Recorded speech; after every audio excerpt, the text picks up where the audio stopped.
కాశీపట్నం చూడరా బాబు అన్నట్లు కాంగ్రెస్ కలైడోస్కోప్లో బోలెడు తమాషాలు. ఒకసారి తొంగి చూస్తే ఎన్నో మస్తీ మాటలు, మరెన్నో మౌనరాగాలు, అలకలు, ఆశలు, నిరాశలు, అసంతృప్తులు, రాజకీయ రంగు పొలుముకున్న కుటిల అంతరంగాలు. ఆమాత్యులు ఎమ్మెల్యేల కుతకుతలాట నడుమ సీఎం రేవంత్ రెడ్డి వైఖరిపై తీరొక్క రీతి నిరసన గళాలతో ప్రస్తుతం కాంగ్రెస్ పార్టీ హోరెత్తిపోతోంది. ఇంకా ఎంతకాలం ఈ ఒంటెత్తు పోకడలు ఇక చెల్లవన్న ధోరణి వ్యక్తమవుతోంది.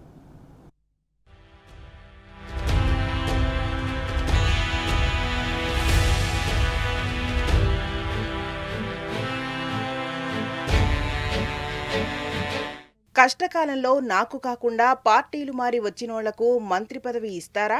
రెక్కలు ముక్కలు చేసుకుని ఆనాడు ఇంద్రవెల్లి సభను సక్సెస్ చేసింది నేను కాదా? నాకివ్వకుండా వాళ్లకెలా ఇస్తారో నేను చూస్తా. ఇది మంచిర్యాల ఎమ్మెల్యే ప్రేమ్సాగర్ రావు మాట.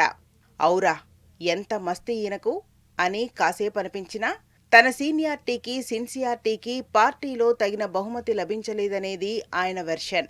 నేను మంత్రి కాకుండా అడ్డుకుంటుంది సీనియర్ నేత జానారెడ్డే. ఆయన ధర్మరాజు అనుకుంటే కొడుకుల కోసం ధృతరాష్ట్రుల్లా తయారయ్యాడు అన్నది మునుగోడు ఎమ్మెల్యే కోమటిరెడ్డి రాజగోపాల్ రెడ్డి అసంతృప్తి. ఢిల్లీ పెద్దల హామీ ఉండగా ఆ మంత్రి పదవి తనకెలా రాదో చూస్తానన్నది ఈయన బింకం. ఇక ఏం, నేను మాత్రం 3 దశాబ్దాలుగా పార్టీకి సేవ చేయటం లేదా? కొడుకులకు పదవులిస్తే నాకేం సంబంధం? నాకు మంత్రి పదవి ఇవ్వాల్సిందే అంటూ జానారెడ్డి ఏకంగా హైకమాండ్కే లేఖ రాసేశారు. ఒకే కుటుంబానికి 2 క్యాబినెట్ బెర్తులు ఎలా ఇస్తారు? అలా ఇస్తే గిస్తే మా ఫ్యామిలీ మాత్రం ఎందులో తీసికట్టు? మాకు 2 పదవులు ఇచ్చి తీరాల్సిందే. కోమటిరెడ్డికి ఎలా ఇస్తారో అది చూస్తాం అన్నది ఉత్తమ్ కుమార్ రెడ్డి కుటిల రాజకీయ అంతరంగం.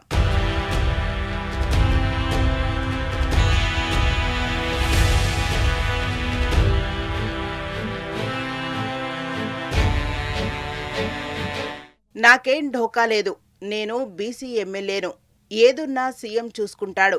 నాకైతే క్యాబినెట్లో బెర్త్ ఖాయం అన్నది మక్తల్ ఎమ్మెల్యే వాకిటి శ్రీహరి మనోనిబ్బరం. ఛీ, దీనమ్మ జీవితం. వేచి చూసి చూసి ఇక ఓపిక నశించింది. వస్తే వచ్చింది, లేకపోతే లేదు. ఇకపై మంత్రి పదవి కోసం అర్రులు చాచేది లేదు, ఎవరినీ అడిగేది లేదు. ఇవి తనకు పార్టీ తప్పక పట్టం కట్టి తీరుతుందని నమ్మిన బోధన్ ఎమ్మెల్యే సుదర్శన్ రెడ్డి నైరాస్యం నిండిన వ్యాఖ్యలు. ఇక నాకు ఢిల్లీ పెద్దల అండ, హామీ 2 ఉన్నాయి. నన్ను కాక మంత్రి పదవి మరెవర్ని వరిస్తుంది అన్నది చెన్నూరు ఎమ్మెల్యే వివేక్ ధీమా. ఇదిలా ఉంటే మంత్రివర్గ విస్తరణ ఎటూ ముందుకు వెళ్లడం లేదు. సీనియర్లు నాతో ఒక మాట, ఢిల్లీ పెద్దలతో ఇంకో మాట చెబుతున్నారు. ఇట్లా తలో మాట మాట్లాడటం వల్ల పార్టీకి, ప్రభుత్వానికి చెడ్డ పేరు వస్తుంది.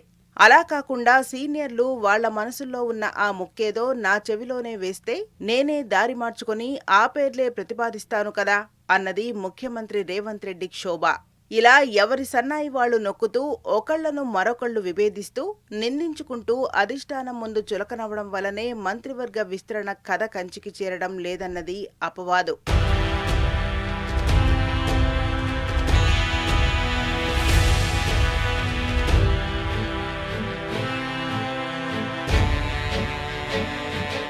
ఎమ్మెల్యేల బహిరంగ సరిగమలకు తోడు తమకు తెలియకుండానే నిర్ణయాలు జరుగుతుండడం పట్ల మంత్రులు వాయిస్తోన్న నిశ్శబ్ద పదనిసలు సైతం సీఎం రేవంత్ రెడ్డిని విపరీతంగా వేధిస్తున్నాయట.